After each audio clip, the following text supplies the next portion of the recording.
La situation qui prévaut actuellement entre le Niger et le Bénin, principalement entre les autorités nigériennes et les autorités béninoises, quelque chose qui est malheureux et qui, moi, me peine à la fois. Le Bénin est un pays ami et frère du Niger. Nos peuples sont parents, frères et vivent ensemble depuis la nuit des temps. Ce sera toujours ainsi, éternellement.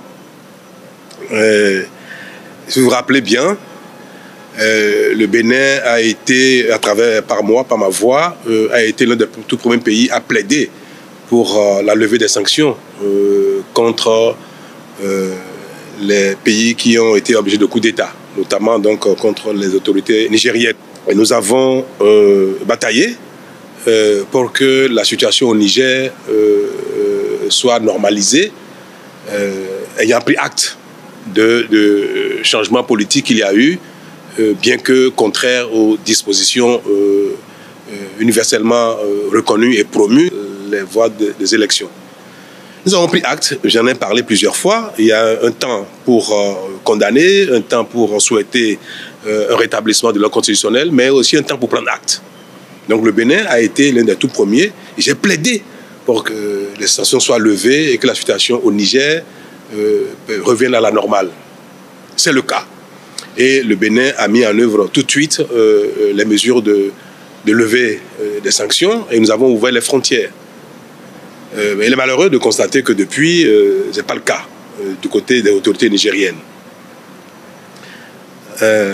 Nous avons pris notre mal en patience parce que notre souhait est que les deux peuples continuent de vivre ensemble dans l'harmonie et que les autorités de part et d'autre travaillent au développement commun, à la lutte contre le terrorisme, contre l'insécurité qui sévit actuellement au nord du Bénin, notamment en provenance du sud des pays du Sahel, le Burkina, le Niger. Mais malheureusement, on l'observe pas. Le temps passe, on apprend que le Bénin aurait massé des troupes à sa frontière avec des forces étrangères pour envahir le Niger. Ce qui, du commun des vivants, est totalement ridicule. Il n'y a pas de raison que le Bénin agresse le Niger ou les autorités nigériennes avec des forces étrangères. On ne sait pas d'où ça vient. Est-ce que c'est juste parce qu'il faut un bouc émissaire ou bien, je ne sais pas. Bref. Toujours est-il que nous n'avons pas manqué d'occasion pour envoyer des messages aux autorités nigériennes de notre disponibilité pour collaborer, pour reprendre la collaboration comme jadis. Il y a quelque temps, nous avons même permis que les produits agricoles du Bénin aillent au Niger parce qu'il y a une pénurie de denrées, de céréales. Le Bénin est un pays qui est devenu exportateur de céréales, de produits agricoles.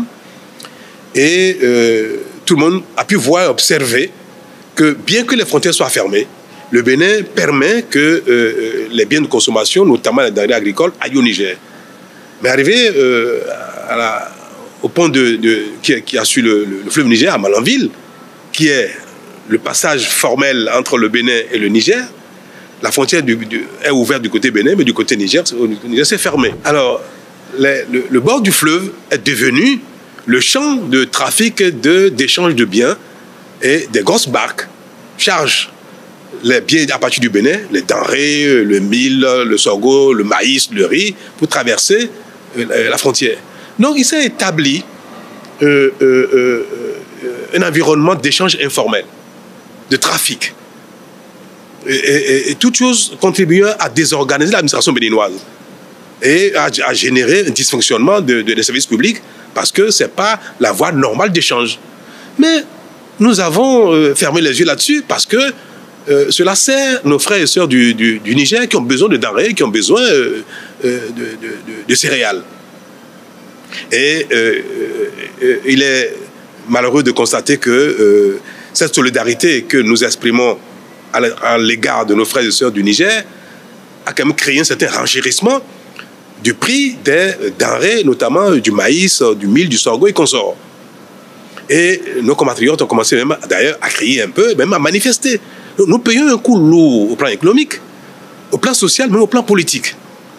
Il y a eu des marches au Bénin contre le renchérissement du prix des denrées, notamment du maïs.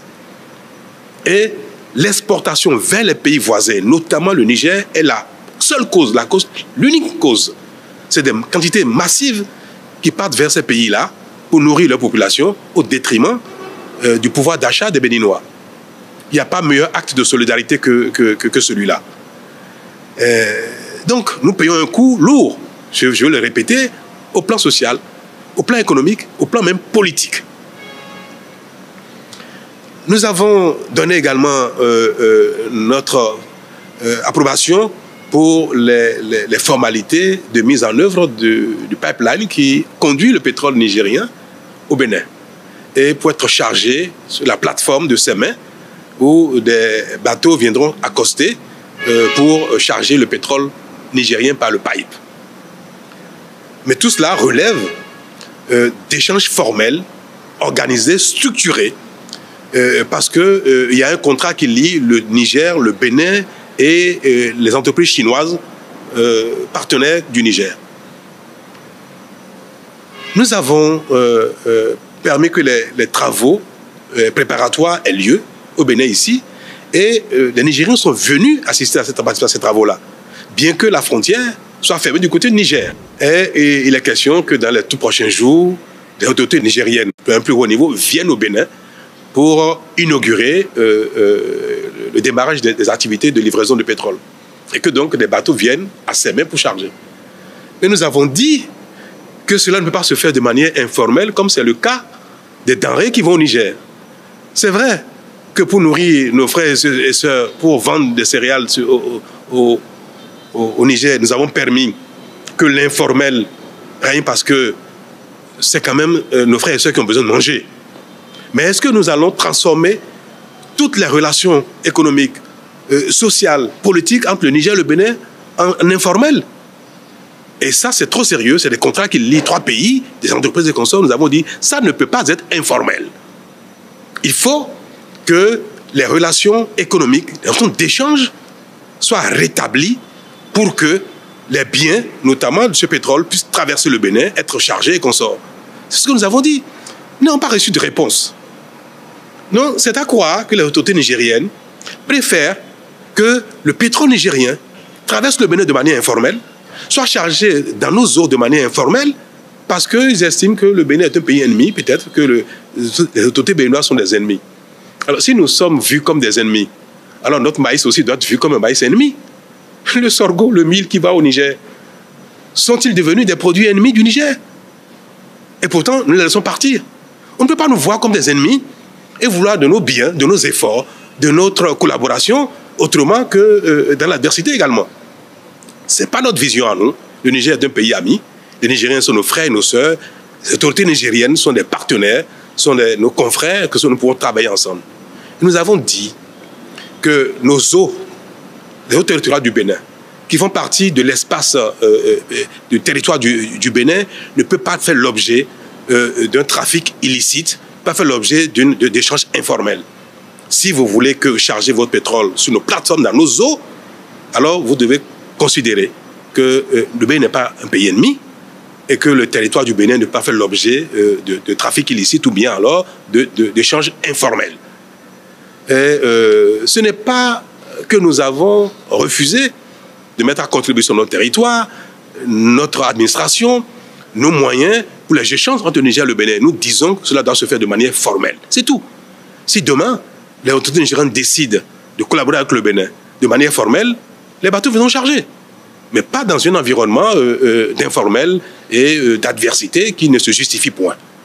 Voilà la situation. Et je suis malheureux de le constater et j'appelle de tous mes voeux les autorités nigériennes pour que le Bénin et le Niger retrouvent la fraternité qui a toujours existé et les rassurer que le Bénin n'agressera jamais le Niger. Il n'est pas de notre intérêt. Nous n'avons aucun intérêt à le faire, ce n'est pas de nos intentions. Pourquoi on le ferait? Pourquoi le Bénin serait un pays ennemi, adversaire du Niger? Pourquoi les autorités béninoises seraient des adversaires des autorités nigériennes? Il n'y a pas de raison pour cela. Donc je saisis cette occasion pour leur adresser un message de fraternité, d'amitié, de solidarité et dire que le Bénin restera dans cette dynamique tout le temps, aussi longtemps qu'eux le voudraient.